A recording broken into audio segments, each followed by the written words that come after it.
Contact Talk Radio. And on TuneIn.com, Hing.fm, and UpSnap Mobile. Contact Talk Radio.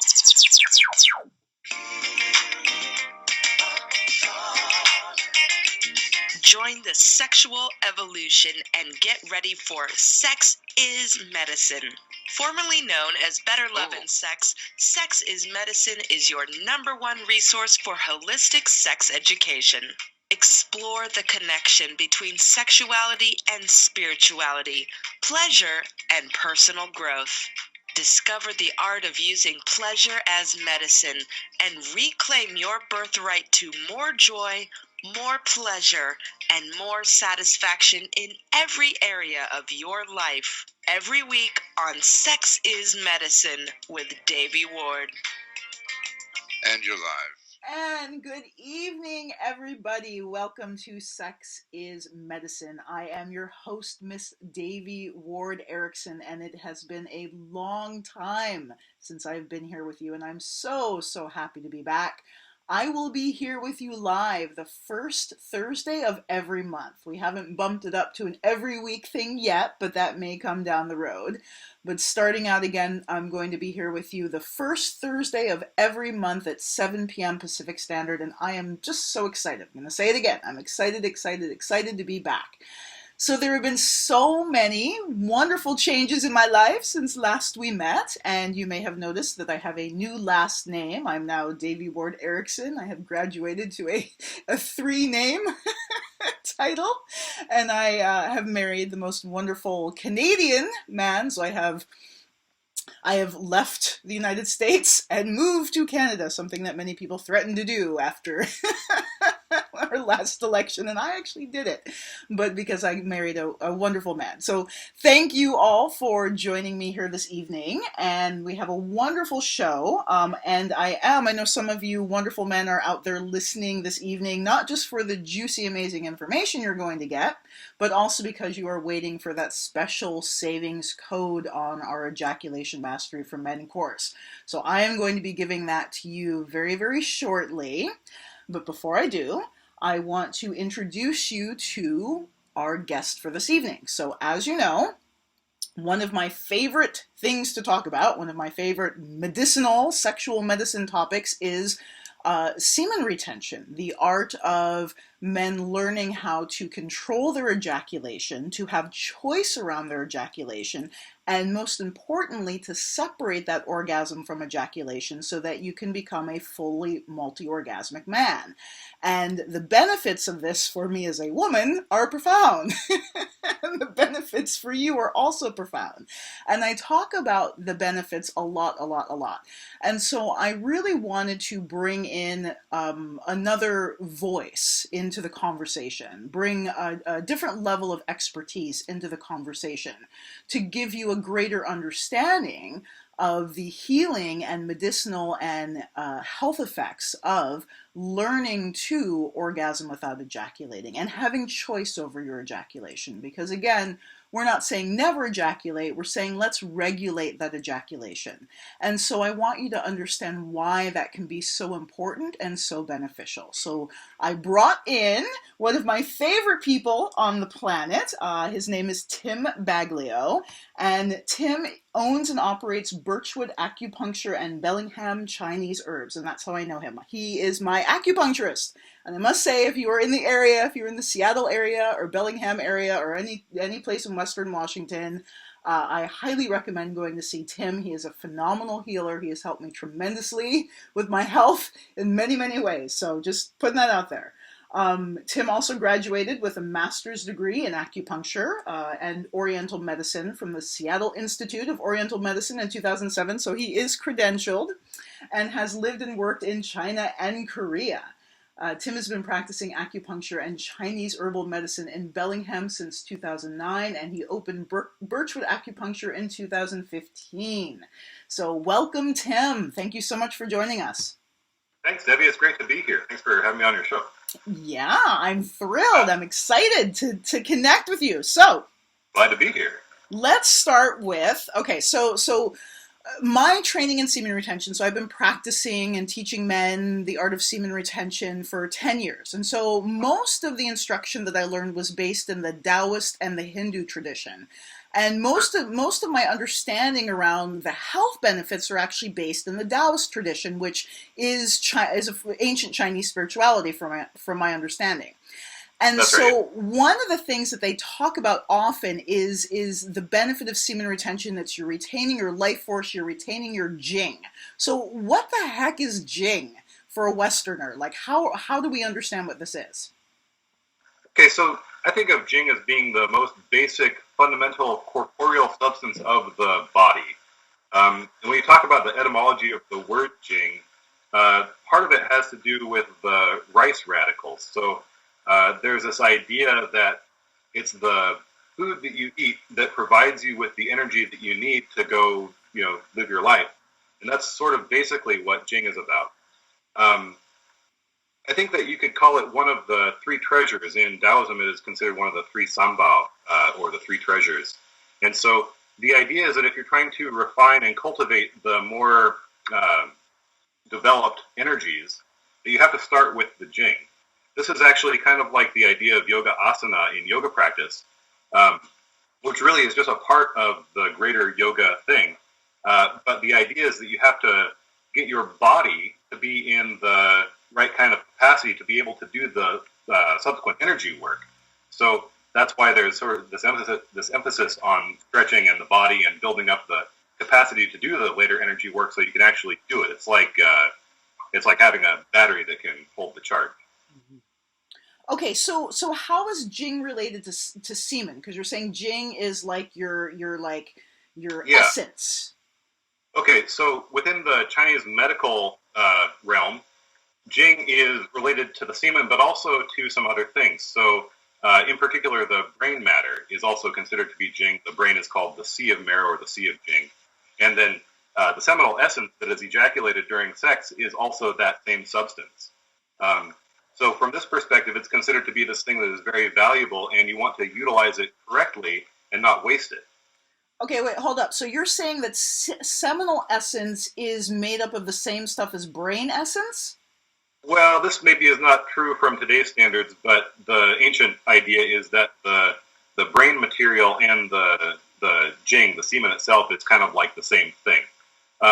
This is maybe not 100% true from a scientific perspective, but from a functional perspective, it is fairly true.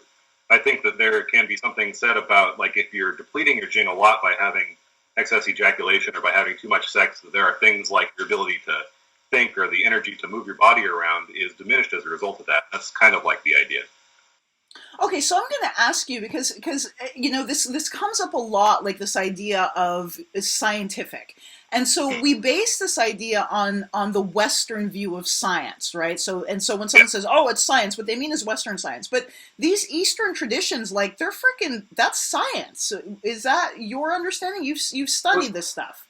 Yeah, there's kind of a greater truth to it. There's like one of these things where, very commonly in Bellingham anyway, people have liver chi constraint. You say, well, you got a liver chi constraint. Well, then they say, well, do I have a liver problem, like a biomedical liver problem? Well, that's not true. You could say from one perspective that, it's like a liver energy disorder or something like that, but it doesn't necessarily mean that there's actually a physiological liver problem.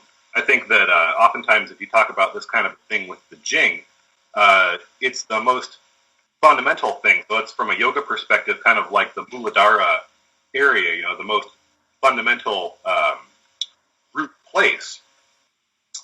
I'm sorry, where were we going with that? Well, I was just wondering. I was wondering about Eastern medicine being a form of science. So here's the idea: like, you have the kidneys, right, which are also of that order, right? So it's like the lowest part in the body, and that's where the Jing is coming from. Is this lower part of the body, or the most, like the most fundamental building block upon which everything else is structured. So sometimes when you talk about this, you could call it like a kidney. Well, Jing is produced by the kidney or by that capacity of things, the most basic fundamental capacity of things. But when you tell people about this in the clinic, they say, well, does that mean I have a kidney problem? And like the kidney is, based on water filtration and all that kind of a thing and urination. Well, it's not exactly the same thing. So then you say, well, all right, Jing is of the kidney from the Chinese perspective, and the kidney does this sort of water transformation thing from the Western perspective. When you say a person has Jing depletion, does that mean they actually have a kidney problem? Well, that's oftentimes not necessarily true. So it's confusing, but I think at a certain level, what you can talk about is that the values of these structures are kind of the same, sort of like the idea that if you think of Jing as being the most basic thing, that that people who do actually have kidney problems later in life, like the idea that if you watch a person age, for example, they will go through their life, they'll have a lot of energy in the earlier part of their life, and then depending on how they live their life, maybe that later part of their life can either have more or less energy. Well, so when you see people at the end of their life, maybe they have things like kidney failure, right? Like they're running out of energy and now their biological systems are shutting down. So this is this kind of a thing. I actually think this is where this idea comes from, is that if you deplete your Jing by, for example, having a lot of sex or ejaculating too much, or really having wasteful energy practices in general, it doesn't have to necessarily be sex. It could be like you had to drive your car across town 7 times versus like you could have done it one time. You wasted yourself somehow in that effort. That these are the things that later on during life can really become depleting.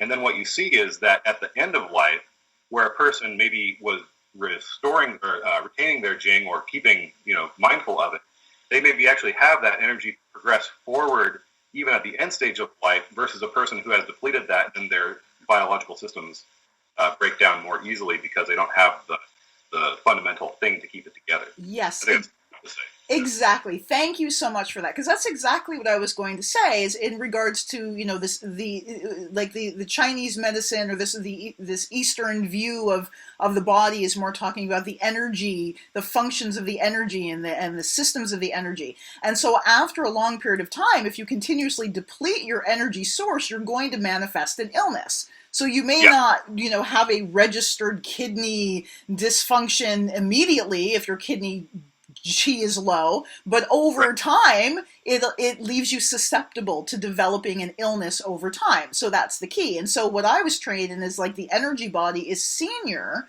to the physical body. So if you're going to get sick, it's going to manifest energetically before it does physically, as a general rule of thumb. Right. There's something about the human organism that is self-sustaining. So like the idea that you get sick, it's kind of like wind on the surface of the water versus the deeper currents underneath the water. That superficial stuff is not really so important. It's like the deeper thing that moves things. Yes, and so when we're talking about seminal essence and Jing, you're talking about this deep, like I can't think of the word, but I can kind of almost like feel it in my body, like this. It's like this core, like substance that makes up your flesh almost. Is that correct? Absolutely. I think. You could call it essence. That's usually the translation is essence. But yeah, it's like the idea that, and I think this is also relative to the brain thing, that, it's like these are the fundamental, well, actually stem cells is a really good example. Stem cells are this sort of gene quality, right? They're undifferentiated cells. You put them there and they grow into whatever they are going to grow into, but they give it the ability, right? The oomph to do that. It's sort of like the brain. Like if you don't have the thing that you're, like if you didn't have food, right? Your brain would stop working after a while, and probably in short order. Versus if you do have the food, you can kind of keep things. I think that's the idea with Jing. It's like what enables the organism to, do what it's going to do to progress further. And especially if you're talking about like spiritual progression, it's kind of like the idea that you have a foundation set before you try to do the more advanced practices. And that way, things are integrated correctly in such a way that they won't collapse or have the bottom taken out from underneath them, so to speak. Beautiful. Okay, awesome. So let's talk about replenishing your Jing. Let's talk about depleting and replenishing your Jing and how that works with semen retention. So something that I encounter often in my work are these wonderful, amazing men who have unfortunately had experiences with porn addiction. Or let's say, Western medicine is now saying men should ejaculate as much as they possibly can. As like 21 times a month, or, minimum 21 times a month. Yeah, there's a lot to be said about that. I've heard a lot of different things with that. I had a teacher one time who said, it doesn't matter at all. It's like guys are just designed to make sperm, and that's all there is to it. It doesn't matter if you waste it all. There's no ramification for that, but I don't think that's true.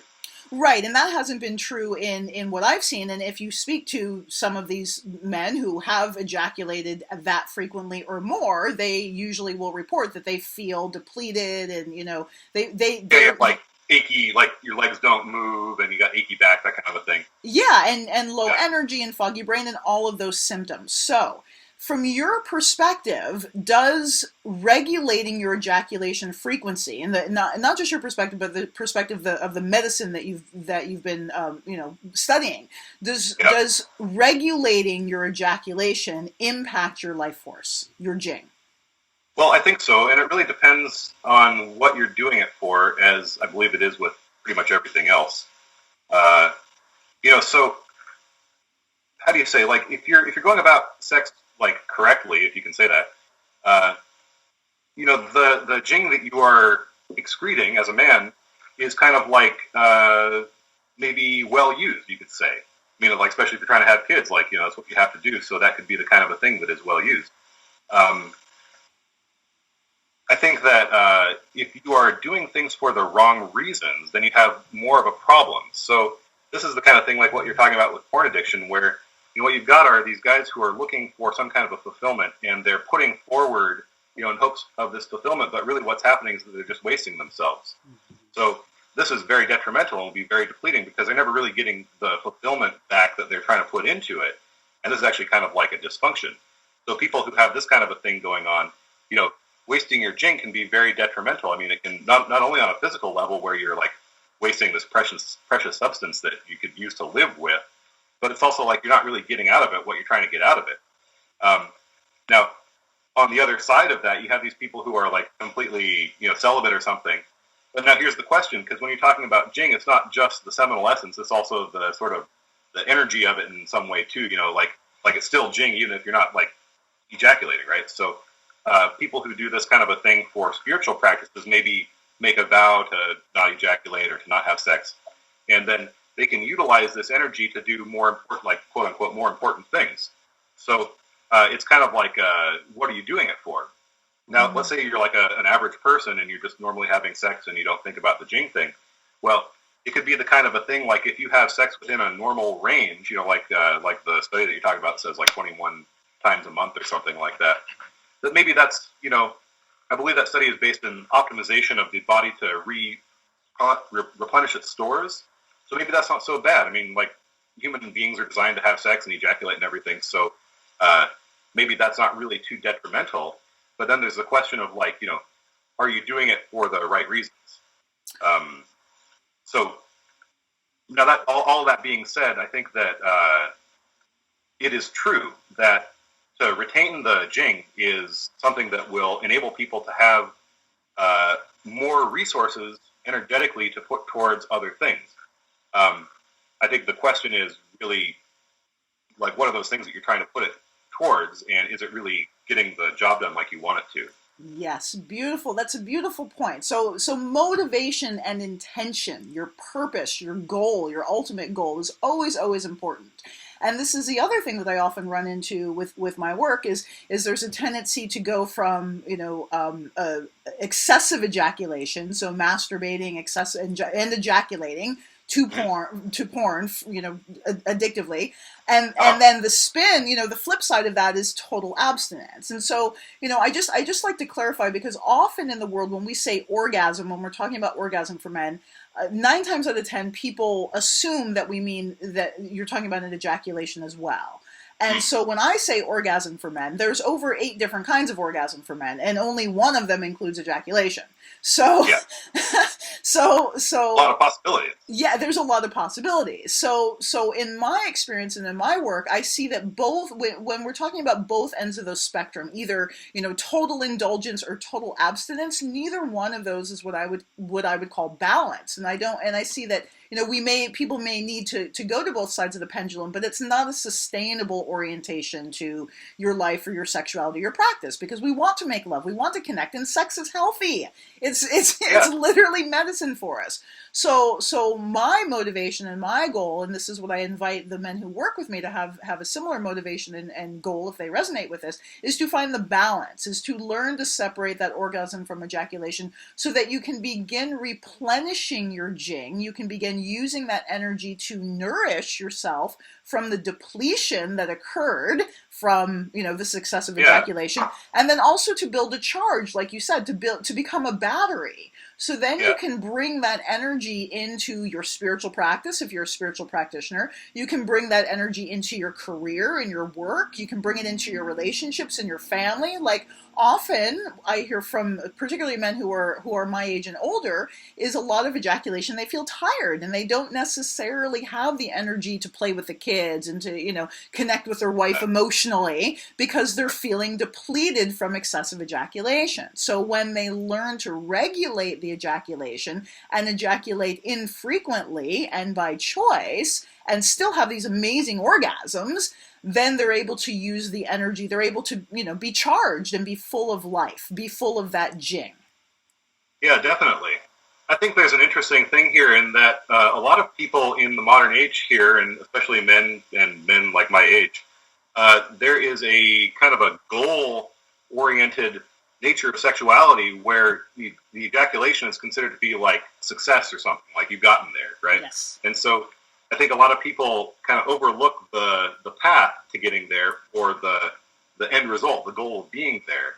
And I think that's kind of a dangerous thing. I mean, this is why you have people who are like addicted to porn, for example, because what they're looking for is this fulfillment that comes from attaining the goal, but then it's just like this, it's not enjoyable for them on the way. Like they get there, they don't feel fulfilled, and they want to do it again. It's like a problem, right? Versus, can you actually go through the experience and be mindful of the experience and have a good time and have the sort of goal-oriented part of it not be the primary thing? Yes. I think that this will enable a lot of people to have more pleasurable sexual experiences, at least, because they're going based on like the having a good time is the goal, as opposed to reaching the goal is the goal. Yes, beautiful. Even the way I say it here is just kind of like, brainwashed. It's like I subconsciously think about it as being a goal. Yeah, and one of the most beautiful analogies I've heard came from the folks at the Welcome Consensus, and they gave this wonderful analogy. It's like going to the most amazing concert. You've waited weeks. You got these tickets, front row tickets, and you're so excited. And you get to the concert and you wait outside for the entire concert, and then at the grand finale you run in. Yeah, right. You're the grand finale, you're not present miss the whole thing for the whole concert, and you're just there for the grand finale, and that's it, right? And so exactly making, and I speak about this often in my work, making pleasure and connection through pleasure the goal, and taking this idea, because our idea of what an orgasm should feel like and does feel like and should look like, that blocks us from actually experiencing our true full potential for orgasmic pleasure. Because orgasm, there's so many varieties, there's so many variations of what an orgasm can be and how it can feel in your body. So if we're attached to this idea of this squirt, this climactic squirt, well, it actually blocks you. It blocks all of us from some of the subtle nuances. Yeah, it's like you're missing the point, or like you're at the show but you can't hear the music or something. Exactly. Or you can't. Yeah, and so that's one of the most beautiful things for me in men learning to control their ejaculation or have choice around their ejaculation, is we remove that ejaculatory orgasm as the final goal, and we bring the attention back to the body, to the sensation, to being present with yourself, to being present with your partner. So we make presence the goal, as opposed to this squirting at the end. And that's a very empowering and healing experience for so many men and women and people of all genders. I think if you talk about an orgasm as being fundamentally something about joy, that you can have that kind of joyous experience on a cellular level, and it doesn't even necessarily have to be sexual. It's like you can get that fulfillment just from an idea or a thought, and that could be more pleasurable or more fulfilling than like having 8 orgasms. Right? Yes.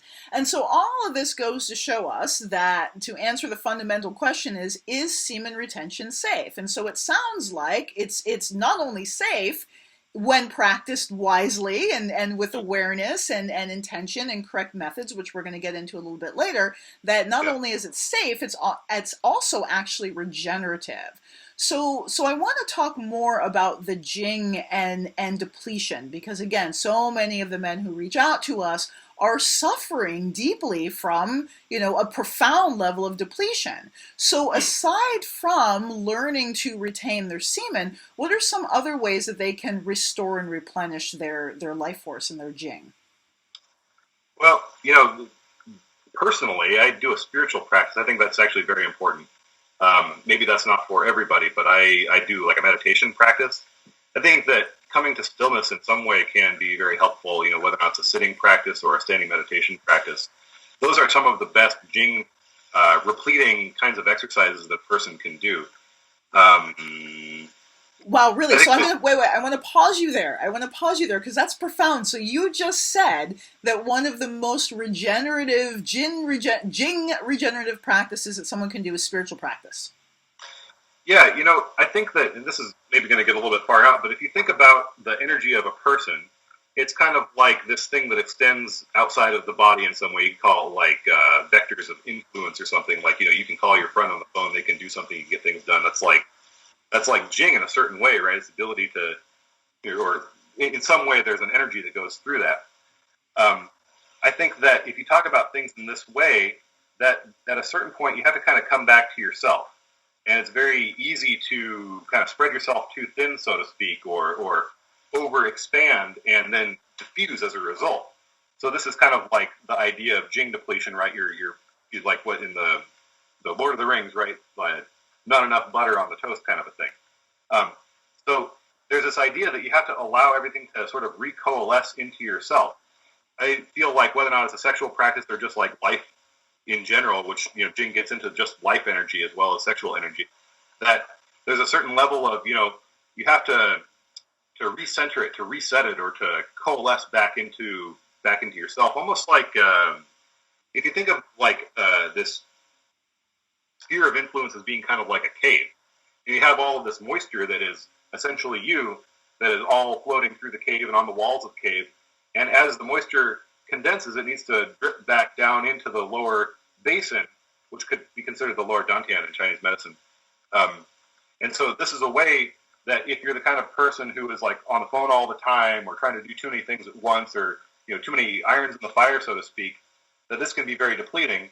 And to give yourself like on a daily basis some way to kind of bring things back home, that can be the thing that you emphasize and the stability that you come from. And then all of that other stuff becomes kind of like the chop on the waves, and the real current is there underneath. Beautiful. Yes, so well put. And I concur with that. I've certainly found in my personal life the ability to regenerate my energy by calling all the parts of myself home, is the way I think of it. And really prioritizing digging in or dipping into that well, that internal well of the infinite potential and infinite source and infinite resources. And it absolutely takes putting down the phone and cutting off the distractions and not dispersing our energy, having the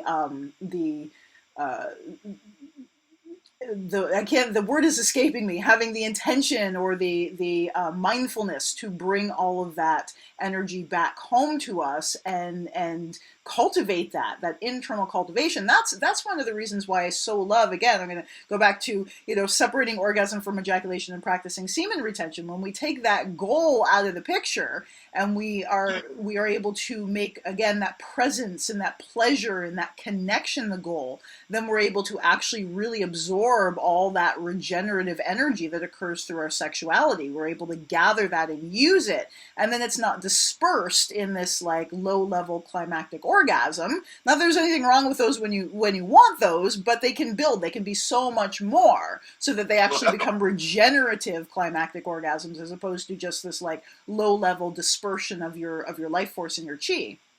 Yeah, I think it's also very helpful to have a partner who is kind of on that same wavelength with you, because it's like you can go out on a date with somebody who is just like terrible, and like you feel exhausted at the end because they ask you a lot of difficult questions or something that you had to spend a lot of time thinking of to answer, and then like what do you get out of it? It's like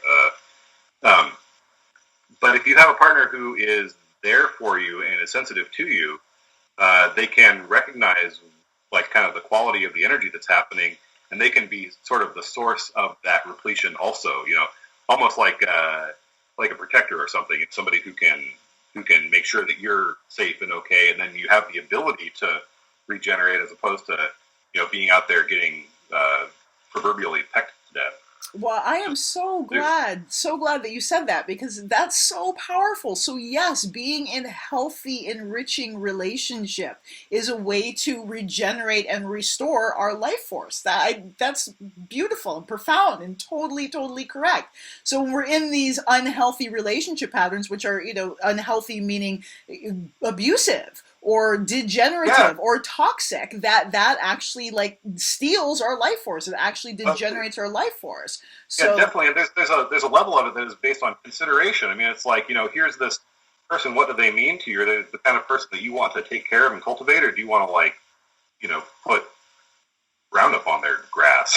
Yeah, well, yeah. And who wants to be in a relationship with someone that you want to put Roundup on their grass or have them put that on you? That's not yummy. That's not healthy. A lot of people are like that, though. It's weird.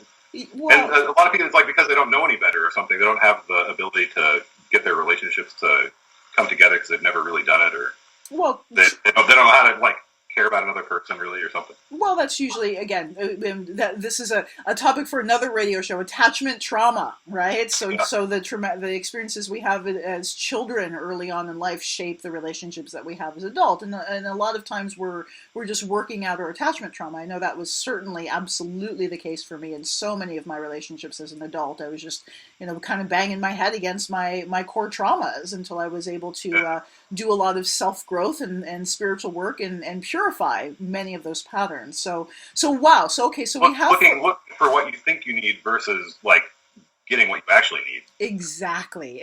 So we were going to go to commercial, but we're not going to do that tonight because we're having such a good time. But I want to summarize, and then I want to give you people who are you wonderful men and women and people of all genders who are listening, the code, the special secret code for the Ejaculation Mastery Program. So first, let's revisit or summarize our Jing replenishing thing. So we have semen retention as a Jing replenishing practice. We have spiritual practice, some kind of meditation, self-connection practice as a Jing regenerative practice. And then we have healthy relationships. So this doesn't necessarily just mean your intimate relationships, your lover relationships, though of course, that's a primary one. But if you aren't in partnership, if you don't have an intimate lover or partnership, then just the other relationships around you can when they're positive and healthy and you're getting appreciation and your needs for value and self-worth and being seen and heard, when those needs are being met for you, that can help replenish and regenerate your Jing. And so I want to share with you that methods 1 and 2, so semen retention and the spiritual practice, are part of what you will be getting in our Ejaculation Mastery for Men course, which launches Tuesday evening at 6 p.m. Pacific Standard Time. I am so excited. I have 45 fabulous people already signed up, and we do have room for a few more. And the code that you want to use to save $25 on your purchase is medicine. So medicine. So you can go to semenretentionmastery.com and scroll down the page, and where it says register now, you just click that button, and there will be a coupon code on the right hand side of the page under the description. Coupon code box under the description on the right hand side of the page, and you just type in medicine and you will save $25 on your purchase. So go ahead and do that whenever you feel ready. So Tim, there's also, speaking about replenishing your Jing, you are a master herbalist, and let me tell you the world about Tim's herbs. They work. Tell me about my herbalism mastery. I thought, wow. Maybe not you. I'm going to tell the world about your herbs. I'm going to tell you. I'm going to tell you how good they are, and how, seriously, Tim. And I'm not just blowing smoke up your ass or plugging you, whatever, for the audience. I just want to share with you once again how profound the work that we did together was, your acupuncture work and the herbal work, and you supported my body in healing some really, really deep illness. So I just so appreciate and value you as a healer. So you're welcome. Thank you. I'm glad that it makes me feel good. I'm glad that you appreciate it. Yeah, I appreciate it. Good. So tell me about these herbs. You have an herbal tonic that you created special for men at my request Yeah. to help some of these amazing, wonderful men who are like, oh my god, I'm so depleted. What can I do? So tell me about this herbal tonic and how it works. Okay. Yeah. So I have this herbal formula here that I made for Devi, and it's online. It's available for sale here through the website. And so I've done herbs for a while, and there are some standard things that I found are very good for nourishing the body, and then there's some other things that are more specific for nourishing Jing. And I wanted to say also that in terms of spiritual practice and relationships and the way that you approach the world and everything, these are all things that can define kind of like the quality of your Jing, let's say. But there's also food therapies that can be involved, and so oftentimes for food therapies, you want to eat more like rich, nourishing kinds of foods. Sometimes you call it like soul food, whatever that is for you. A lot of people might recommend something like meat. Usually it's like beef or lamb is ideal if you want to do that.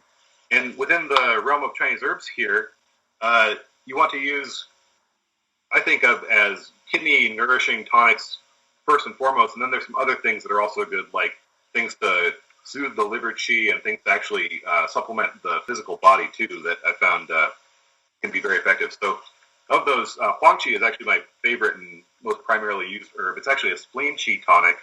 Huang Qi is good for restoring physical tissue primarily, and it's in the qi tonic category with other herbs like renshen, ginseng, which is very popular, but is more used so a person can do work. I tend to think of it as like there's an acupuncture point, Zusanli, and that point name means something like, you needle the point and you can walk 3 miles more or something like that. Oh wow, So, really? So like athletes, they want to needle that point. yeah, that's the idea. Whether or not it's like really true that you can walk 3 miles more, I don't know. But the fact that you needle this point and it enables you to have more sort of physical strength.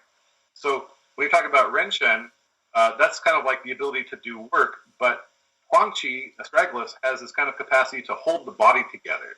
So it's very well used for things like hernia and prolapse and blood deficiency, like actual anemia, or if you have like blood loss because you're in the hospital or something. Huang Qi is very good for restoring that. So I think of Huang Qi, if you're talking about like the body of the Jing and just the body of the body itself, because if you've been doing the Jing depletion thing, then your body will wane as a result of that. The Huang Qi is one of the most powerful things, I think, to restore that. So that's astragalus. That's a spleen qi tonic, actually, but it's good for holding the body together. So that's the first ingredient. And I've got baiju, which is also it's a qi tonic herb. I think of it as being more tonifying for the spleen and the glands.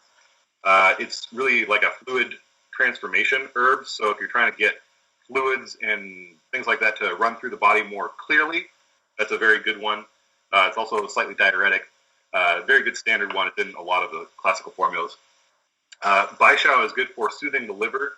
I tend to think of this as being more on the psychological end of things. The liver oftentimes has to do with kind of like the spirit or vision, or if you're talking about like the reason that guys are masturbating to the point of Jing depletion, like there's something about that is driving them from within inside. That's like a liver qi quality.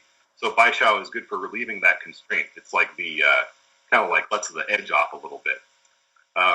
Dangui is also kind of similar to that, but it's more blood nourishing and more blood moving. So I think of Dangui as being good.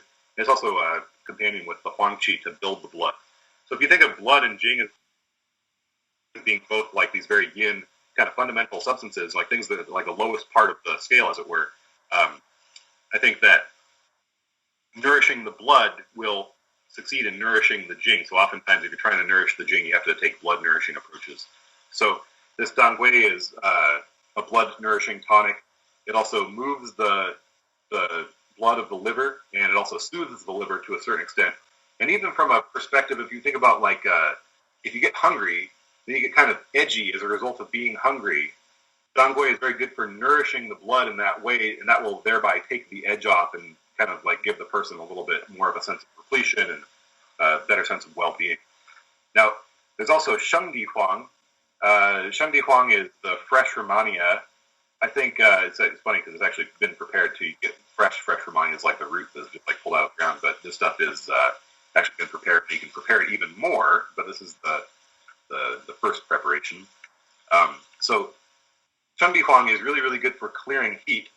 And this is great because one of the things that happens when you have a lot of Jing loss is you have a yin deficiency. And again, Jing and blood are very yin in nature. And if you think about like the Kundalini map or, like the chakra map, they'd be right there at the very bottom, like the Muladhara area, because they're so deep.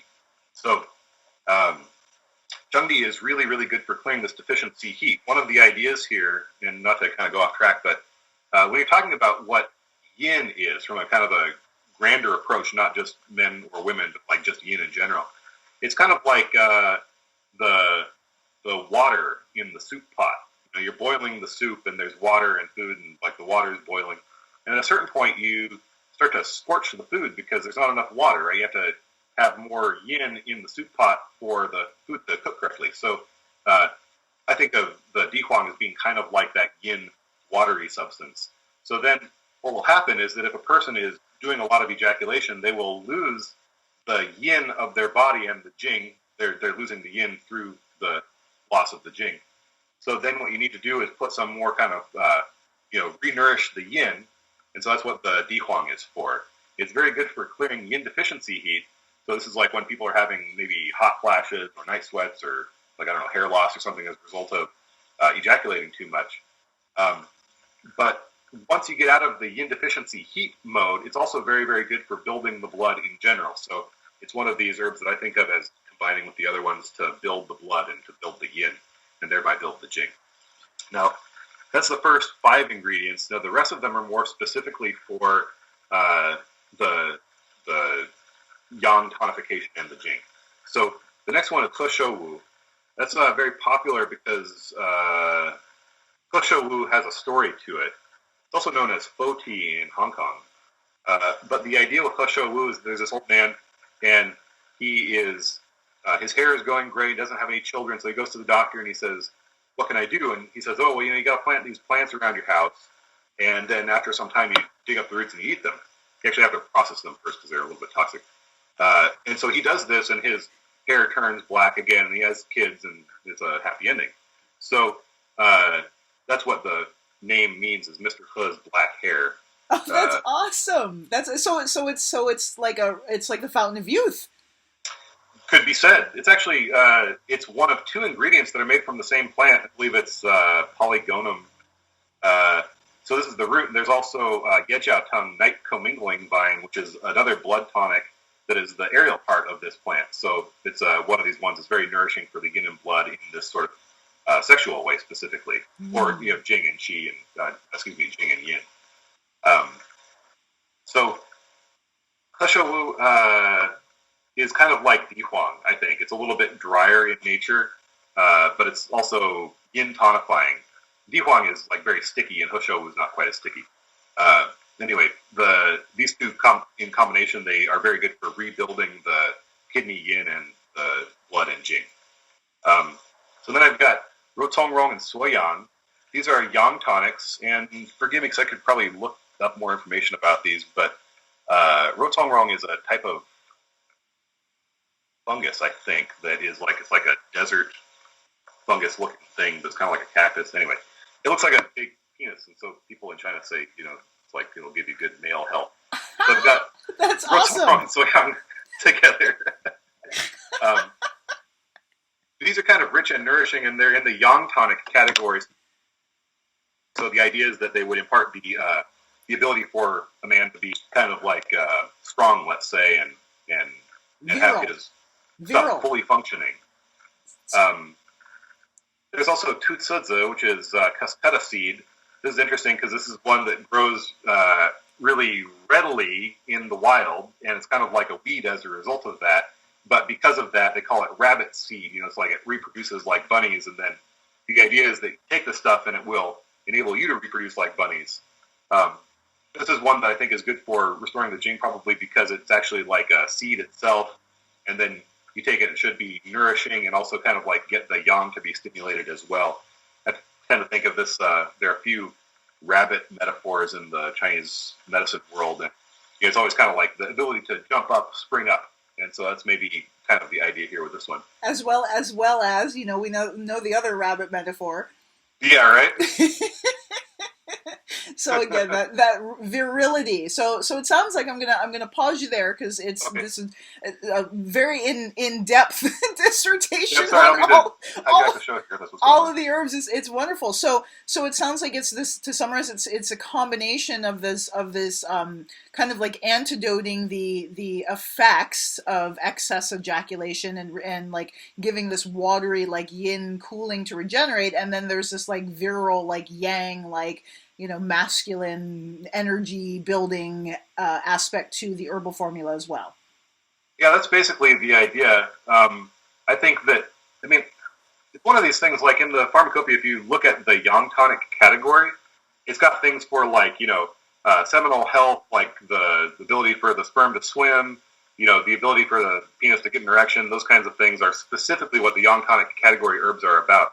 So part of the formula here is just sort of general, nourishing the yin of the body so the jing can be nourished, nourishing the qi of the body so the flesh can be formed, and then these other ones that are more just for male functionality. That sounds amazing. So I'm going to share with you guys where you can get this herbal formula. You can go to authentictantra.com and then go to our shop, the little shop menu thing, and hover over it, and it'll drop down and it'll say herbal tonic for man, or I think that's what it says, herbal tonic for man. So authentictantra.com/herbal tonic for man. So the page is there, the description, all those wonderful names that Tim shared with us and more are there, Yeah. and you can contact him for a description about this. So it links right to his site. So if you want to get your hands on it. Send an email. I got all the information here. I can keep the whole breakdown. Okay, awesome. Yeah, so if you want to get your hands on some of that regenerative and nourishing tonic for you to help you repair from being depleted, then that's where you want to go. I should also mention here that it does have ginseng and ashwagandha in it, so that's also helpful. Okay, wonderful, because those are familiar. A lot of people are familiar with ginseng, and more and more people are becoming familiar with ashwagandha. How do you say that again? Ashwagandha? That one, yes. More and more people are becoming familiar with it, even though I can't say it to save my soul. So one of the points I wanted to connect with you about before we end the show is ejaculation frequency. So regulating your ejaculation, because that's a question that I get often, and I have my own training and orientation around that. But I know in at least Taoism, and I'm guessing in Chinese medicine, there's a lot to say about the seasons. So like some of my training, it was like, well, men should refrain from ejaculation. Men of a certain age, or male body beings of a certain age. Time, they say. Yeah. So could you share a little bit more about what you've learned about that? Well, sure. I mean, so there's one school of thought that says you should just kind of like minimize jing output as much as possible for the sake of health benefit. There's some truth to that, but sometimes it's not so realistic. I would say that also if you're talking about actual physical practices to retain the jing, that there could be some argument that other parts of it outside of the jing loss component can be jing depleting also, so that's also consideration. But anyway, it's kind of another story. In terms of the seasonal thing, like you're talking about, it's kind of like basically the idea that the seasonal times as they go around the year, they have sort of an opening and a closing quality to them. So in the wintertime, everything is as much closed as possible, and so there's a good time to be dormant and to not go against the grain of nature. And then in the springtime, when all the flowers start to bloom and burst, this is the time where animals, come out of hibernation. They start procreating because it's the springtime. Things get. And then this is a good time because you're kind of taking the natural upsurge of the yang of the year, the return of the sunlight, to kind of like empower the sexuality of it. Same thing in the summertime. That's like the full effluence of everything. So it's a good time to procreate. It's like, all the pollen, everything is mixing. And then also in the fall time, now it's the time where things are starting to come back together. This is actually kind of funny because you see people who, they've had a really good summer and they're kind of like free and everything for the summer. And it's like fall time. It's like, oh, I got to find somebody to hook up with so I can have a peaceful winter. Right. And so this is the time oftentimes where the chi starts to coalesce again. And then people can come together, and then in the wintertime, it's like again this time of dormancy or latency. I guess you could say. So less ejaculation during colder months, and then in the spring you can basically sow your. Yeah, or to be in time with the rhythms of nature. I mean, I think that's kind of the idea, which is also the idea with the Taoist thing. Like maybe being very reserving of your jing is actually kind of depleting, and it would be better if you just were maybe a little bit more free about it, but appropriately with time. That's kind of the critical point. Yeah, thank you for saying that, because again, that's the thing. That's what I was speaking to earlier. Is there's this pendulum swing. It's like either excess or abstinence without that middle point. So that's one of the things I really, really love about tantric semen retention practices. Is it's all about cultivating balance. So it's not, we're not saying never ejaculate ever. We're saying, break the addiction to ejaculation. Expand your orgasmic potential, and then create balance for yourself. Create your own ejaculation frequency schedule, and that's going to change. It's going to change from person. It's going to be different from person to person. It's also going to change for you as a practitioner as you evolve and grow. And it also depends on the kind of tantric practices you're doing. So, working with the Tibetan 5-element practices and working with some of the deity yoga practices, you're going to generate a powerful charge, and you're literally filling your energy body with light. So you may, after a period of time doing these high-level tantric practices, you may have a more frequent ejaculation cycle than if you weren't doing any of these practices and just, having normal, regular sex, so to speak. And it might even be necessary, kind of. Well, actually, that's another thing. Not to get off into it here at the end of the show, but if you are talking about actual yoga spiritual cultivation practices, it can actually be very valuable to ejaculate because it backs off of some of the spiritual pressure that can accumulate. This is really only true when you get to the more kind of let's say intermediate or advanced levels, but it can be the kind of thing that can really make life more reasonable. I totally agree with you there, and that is something that I've seen with my first tantric trainer, who had been practicing semen retention and practicing tantra for 35 years, and then also currently my husband, who practices fairly high tantra yoga. And so, absolutely, as he's advanced in his practice, he actually needs to ejaculate every couple weeks in order to again maintain balance. That's the key. It always comes back to balance, right? Whereas when he was first retaining semen, his semen, he could go 3 months and be fine. But as he's advanced in his practice, his frequency has needed to increase. And so again, that's, when you're starting off, you're going to be at a different level than when you've achieved a certain level of mastery or when you've attained a certain degree of accomplishment. So it's always important to be flexible, and again, having that main goal, that priority of balance. What is our motivation? What is our goal?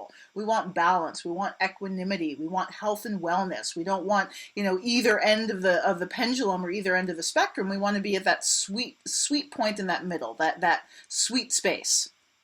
Yeah, and having a good time. Yeah. It should be a step in the right direction. Fun and pleasure, that's the other thing.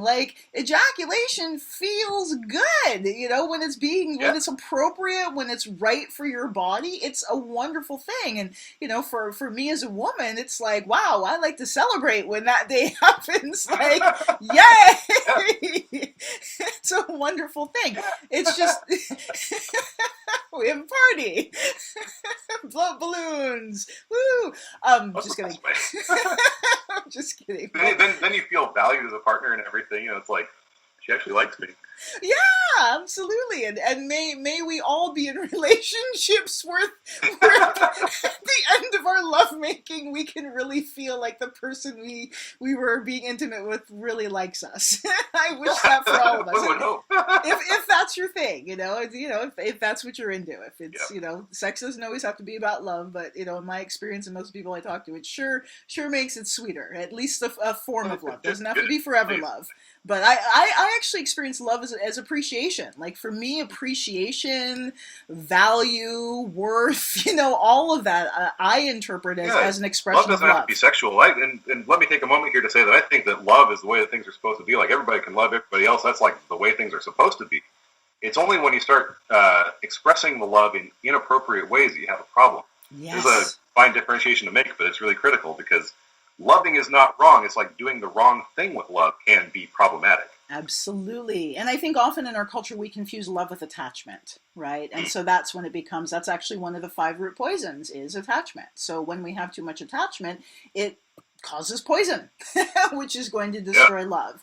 So thank you for sharing that, because I do agree. I agree that love is actually our birthright, and it's our fundamental like baseline. And that I often look at like animals, little puppies or little kittens, like they just love, they just love, unless they've been traumatized and that's been harmed out of them in some way. They just love, and they look at you with those little wet eyes, and all they're asking for is love, right? And so in my belief system is such that I believe that love is the most fundamental expression of what it is to be alive. So amen. Preach. Yeah. Reason for the universe. Yay. Okay, wonderful. Well, Tim, it has been so awesome to talk with you and to share this time. Thank you so much for your wisdom, and thank you for sharing that with all the amazing people who are tuning in to listen tonight. If people want to work with you in person, how can they get a hold of you? Well, I have a clinic here in Bellingham, Washington. You can call me on the phone, or you can email. My phone number is 360-306-9559. And email is tbaglio@gmail.com or BellinghamChineseHerbs@gmail.com. Awesome. And so what is your website, so we can all go visit it? I have birchwoodacupuncture.com and BellinghamChineseHerbs.com. Okay, wonderful. So birchwoodacupuncture.com, and what is the other one? BellinghamChineseHerbs.com. BellinghamChineseHerbs.com. I wanted to make sure I didn't mess that one up. Awesome. I think that's right. I have to go double check. I never go to it. I think it's .com. They're all linked together, though, whatever they are. If you go to birchwoodacupuncture.com, there is a link to your herbal website. So I can't remember what the URL is, but there is a link to it. So, and if you're interested again in those herbs, those regenerative, those male Jing replenishing herbs, you can go to authentictantra.com. Herbal tonic for men. It's under our shop page. I apologize for not having the exact URL. I had it written down and misplaced it before the show. But if you go to authentictantra.com and hover over the shop page, it'll drop down menu. It'll be a herbal tonic for men, and you can go ahead and get that. Also, once again, I'm going to mention, for those of you wonderful men who are inspired to learn these tools of replenishing your Jing through meditation, sacred self-connection, sacred self-pleasure, and the art of separating orgasm from ejaculation. Because when I say semen retention, that's what I mean. I mean separating orgasm from ejaculation and having full choice over when and how often you want to ejaculate, and being able to access and experience your full orgasmic potential as a man, because oh my God, it's amazing. You can go to semenretentionmastery.com, scroll down to the register button, click on that, and then enter the code MEDICINE at checkout to save $25 on your purchase. And we only have a few spots left for that program, so go ahead and make sure that you do that right away. Program launches February 6th, Tuesday at 6 p.m. And for those of you amazing people who want to stay connected between shows, because we're broadcasting the first Thursday of every month at 7 p.m. Pacific Standard Time, you can find out more and sign up for the Sex is Medicine updates at davidwardtantra.com on my podcast page. Just go ahead and scroll down there, and you can enter your name and your email address, and you will be on the list. You can also go to authentictantra.com any old time and sign up for one of our amazing ebooks. We have so many good ebooks. That's one of the things I was doing. Davey Doodlebug was busy writing ebooks the past year and a half, and we have lots of them on our website for free. So just enter your email address. You can get Tantra's Medicine, Healing with the Tibetan 5-Element Practices, 3 Tantric Secrets for Extraordinary Sex, and then on David Ward Tantra, I have 7 Keys for Profound Pleasure. So you've got a lot of reading to do. You're going to get a quiz afterwards, so make sure you do your homework. Again, authentictantra.com, davidwardtantra.com, and you can follow us on Instagram, Facebook, and Twitter. Thank you once again, everybody, for tuning in to Sex is Medicine. So happy to be here, so happy to be back. And thank you once again, Tim, for being here with us this evening. Everybody, you have a wonderful, wonderful night, and I will see you next month. If you have questions between then, hit me up. You know my websites. Much love, blessings, have a great weekend. Peace out.